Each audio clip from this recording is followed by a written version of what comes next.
Saya sering punya tamu mulai polisi, mulai pejabat, ya mulai yang Islam sampai non-Muslim. Saya sering cerita bahwa hal-hal yang jadi fitrah manusia itu ya keinginan dasar manusia itu ya senang damai, senang bersaudara. Karena hal itu fitrah itu desain awal manusia itu suka damai. Jadi kalau untuk konflik itu butuh pemicu, tapi kalau untuk damai itu tidak butuh pemicu. Sehingga orang di mana-mana bisa rileks ya, rileks di terminal, rileks di jalan, rileks di warung-warung kopi, rileks di kedai-kedai. Nah, konflik itu ya dimulai dari pemicu, entah rebutan pacar, entah rebutan harta, entah rebutan jabatan. Sehingga karena ada rebutan-rebutan itu terus ada pemicu, nah, itu yang melahirkan konflik. Nah harus dicamkan, ditanamkan bahwa kepentingan berbangsa ini di atas ya, di atas kepentingan kita, di atas nafsu kita, di atas keserakahan kita, sehingga kita mudah damai. Itu rumusnya kiai-kiai ya. Saat tentu di sini pakai solusi yang ala kiai ya, karena tentu mereka ingin mendengar versi kiai. Kalau versi polisi mungkin ya tegakkan hukum. Kalau versi bank atau OJK ya, kalau nasabah nakal ya jangan dikasih kredit lagi. Kalau versi mertua ya kalau mantu nakal ya dipulangkan, anaknya ditarik kembali. Jadi versi itu banyak ya. Kalau versi imigrasi ya mungkin dicabut paspornya gitu. Kalau versi kiai itu melihat dunia ini sederhana.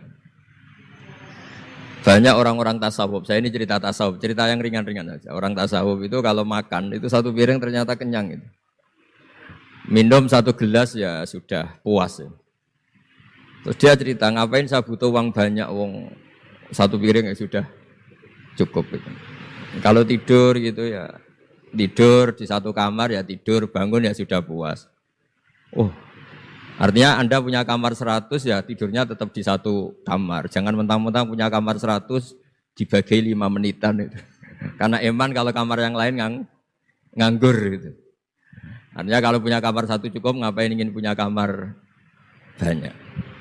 Jadi sebetulnya kalau kita punya rumah banyak itu nambah kebingungan karena yang sana yang rumah siapa, yang sana siapa. Ya kalau dianggap prestasi, kalau dianggap tambah bingung karena mau tidur saja di rumah mana ya gitu. Di kamar mana ya? Kalau miskin kan enak. Sudah itu aja, gak ada banyak pilihan. Artinya dengan cara seperti itu sebetulnya merajut kebangsaan itu lebih mudah. Karena awal dari segala perpecahan, segala konflik itu mau menang sendiri.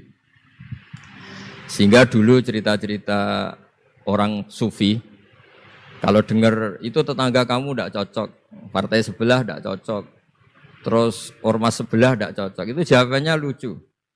Sebetulnya saya sebagai manusia kalau ada orang tidak cocok itu tersiksa, tapi bagus lah. Kalau tidak cocok itu tidak utang saya, tidak pinjam uang saya, tidak pinjam mobil saya. Sehingga jadi gampang gitu.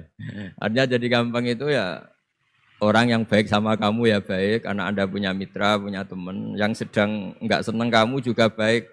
Di mana-mana orang pinjam uang itu gara-gara seneng, gara-gara cocok. Jadi tidak cocok ya ada berkahnya sendiri. Jadi dengan cara pandang seperti itu hidup itu rileks. Gitu. Nah, itu kalau teman-teman yang utang itu pasti temennya itu. Ada musuh kamu utang kamu. Jadi musuh ya punya berkah sendiri. Gitu. Tapi jangan musuh yang sampai nikah menembak itu nggak berperadaban. Gitu. Suatu saat Imam Syafi'i itu pernah didatangi orang itu, ketemu beliau cium tangan, hormat. Setelah di luar ternyata orang itu mencaci maki. Coro Jawa ngerasani tadi, kata Pak Wimbo karena orang Solo itu ngerasani. Ketika Imam Syafi'i dilaporin, orang itu di depan Anda menghormati, kalau di luar itu ngerasani itu, menghina, ngata-ngatain. Jawabnya Imam Syafi'i lucu. Alhamdulillah, berarti saya wibawa katanya. Di depan saya tidak berani. Dijawab enteng saja, enggak. Tidak dijawab serius, berarti saya wibawa, di depan saya buktinya tidak berani. Nah Islam itu ngajari itu semua. Ngajarin ketika kita disenengin orang banyak itu ya poin atau aset. Karena kita harus kerjasama atau sama-sama kerja dengan banyak pihak. Tapi kalau ada orang lain yang sedang tidak senang atau tidak cocok, itu juga ada berkahnya sendiri karena dia bisa mandiri. Itu kalau mantu-mantu itu tidak tukaran sama mertuanya, itu tidak mandiri-mandiri. Disuruh mertuanya mangan ramangan kumpul yuk, tambah suwe tambah goblok itu, tambah lama tambah goblok itu. Baru gara-gara terlalu cocok kan. Kalau agak-agak tukaran, agak-agak konflik itu malah cepat mandiri. Sehingga merajut kebangsaan itu ya harus dipikir secara luas. Ada teman-teman yang mungkin nggak mau pulang kampung, maunya tetap di Belanda, di Amerika. Tapi ternyata niatnya memfasilitasi kalau ada mahasiswa yang ke sana, ada yang dijujuk gitu. Ada yang dijujuk sehingga bangsa ini bisa menimba ilmu di berbagai negara. Termasuk dulu di Mekah itu ada namanya Syekh Mukhtar. Itu semua dulu nggak ada hotel, semua orang haji pasti numpang dalamnya atau rumahnya Syekh Mukhtar. Beliau nggak pulang karena jagani semua yang haji di Indonesia biar gampang. Artinya jangan kira teman-teman yang sedang di Mekah atau di Medina atau di Eropa atau di Amerika terus anti kebangsaan, enggak juga. Ternyata mereka bisa memfasilitasi kita saat kita di sana. Wawasan kebangsaannya juga hanya menjadi fasilitator atau menjadi mediasi atau jadi sarana kalau ada teman-teman ke sana. Begitu juga para wali. Ini cerita, mungkin cerita yang enggak ada di OJK, cerita wali Pak Wimbo. Wali itu kalau disuruh mikir kredit, disuruh mikir cara bantu orang miskin itu ya enggak pati bakat gitu. Tapi komunikasinya langsung sama yang punya. Jadi alam raya ini dengan segala variannya itu milik Allah Subhanahu wa taala. Jadi kalau Anda ingin merubah lakonnya wayang, itu enggak usah ngerayu Gatot Kaca disuruh jadi Semar atau disuruh jadi Bagong, itu susah, mereka enggak mau. Pasti mempertahankan karakter masing-masing. Itu ngerayu dalangnya saja, ini lakonnya diganti gitu. Nah wali itu gitu, kalau merubah Indonesia itu ya komunikasinya sama Allah. Karena yang mengendalikan alam raya ini Allah Subhanahu wa taala. Kita tidak bisa mengendalikan pikiran orang. Sering ada orang itu, ini cerita yang ringan-ringan saja, tapi barokahnya cerita ini nanti gampang merajut persaudaraan.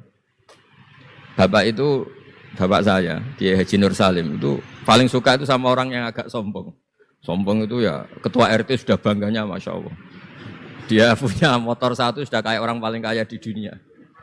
Punya istri yang sebetulnya ada cantik, ya dia ngira istrinya itu paling cantik di dunia. Dia agak ganteng, yang merasa paling ganteng di dunia. Saya dulu ya iskal itu janggal. Kenapa sih kok seneng kancanan orang sombong? Ternyata orang sombong itu orang yang paling gampang syukur. Orang gampang syukur. Tapi kalau ketemu orang yang kelihatannya sopan, apa saya hanya RT, apa saya hanya di OJK, saya ada menteri saya ada presiden.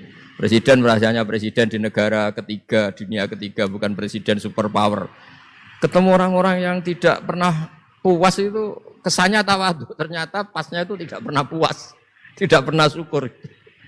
Lah yang sombong ternyata tidak sombong, dia gampang syukur. Ketua RT aja sudah merasa kayak presiden. Hanya pegawai OJK aja sudah merasa bangga, padahal dibuat suruhan Pak Simbol.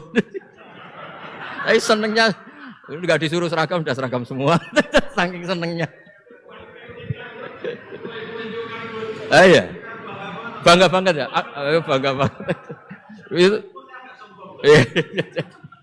Jadi sama, sebetulnya kita jadi warga Indonesia, berKTP Indonesia sudah harus seneng. Tidak gampang, orang punya negara itu tidak gampang. Coba orang-orang yang sekarang di Amerika, di mana-mana itu orang Indonesia itu ya kangen rumah. Itu untuk kangen ke sini itu harus berbiaya 100 juta untuk pulang. Kita tidak usah kangen, sudah di Indonesia, itu sudah luar biasa. Nah, sama-sama kerja atau sering memberi kontribusi. Saya sering punya analogi ya. Saya sering diskusi sama banyak rektor di Indonesia. Bagus mana kerja sistem modern sama sistem kiai. Kata saya ya semuanya punya plus minus. Tapi kalau saya kiai ya milih bagus kerjanya kiai. Gitu saya. Kalau kiai itu ngajarkan orang yang mampu nolong yang lemah. Ya sudah itu aja ajarnya. Kapan saja Anda mampu, berkesempatan mampu ya wajib menolong. Tapi kalau sistem modern itu ada jobnya. Sehingga gara-gara ada jobnya, suatu saat mungkin kalau ada orang tenggelam, wah saya ada SAR, saya ada tim SAR, gak perlu menolong. Gitu. Kalau ada orang miskin, saya ada pegawai bank, gak perlu masih kredit. Itu bahaya untuk bangsa ini. Sehingga dibutuhkan kerja-kerja yang ala kiai saja. Kalau ada kecelakaan di jalan, meskipun Anda tidak satlantas, ya ditolong Anda yang menangi, yang tahu. Kalau ada yang miskin, tetangga kamu Anda mampu ya tolong saja, tidak usah nunggu diajukan proposal, didaftarkan miskin resmi sampai ada plakatnya terus baru dibantu. Itu selak mati. Nah, selak kelaparan. Nah, pendidikan agama juga gitu. Misalnya semester ini mengkaji tentang sholat misalnya di UIN atau di IAIN. Mengkaji tentang haji. Kalau di Kiai enggak, Anda mau haji tinggal tanya Kiai. Tapi kalau ada kuliah nunggu semester itu, nunggu dosen itu baru tahu bab haji. Nah kalau pertolongan itu nunggu polisi, nunggu OJK itu prosedur dulu, kadang ditanya sertifikatnya macam-macam. Nah di sini pentingnya kerja. Jadi kalau lembaga resmi ini untuk hal-hal yang besar, yang tidak mendesak, yang mengikat. Tapi harus ada sistem sosial yang on time, yang setiap saat bisa diakses. Yaitu kebaikan masif, kebaikan yang semua orang itu merasa harus menjaga. Jadi yang menjaga kestabilan Indonesia itu semua orang, bukan polisi, bukan tentara, bukan siapa saja, termasuk departemen-departemen resmi, kepolisian, termasuk semuanya. Dengan merasa seperti itu, saling tergantung, dan yang lebih cepat ya sistem sosial tadi. Sehingga kalau sistem sosial itu ada kiai, atau ada tokoh agama lain, atau ada yang dituakan, itu relatif stabil, karena coro Jawa nak tukaran itu sungkan, kalau terlalu konflik itu sungkan.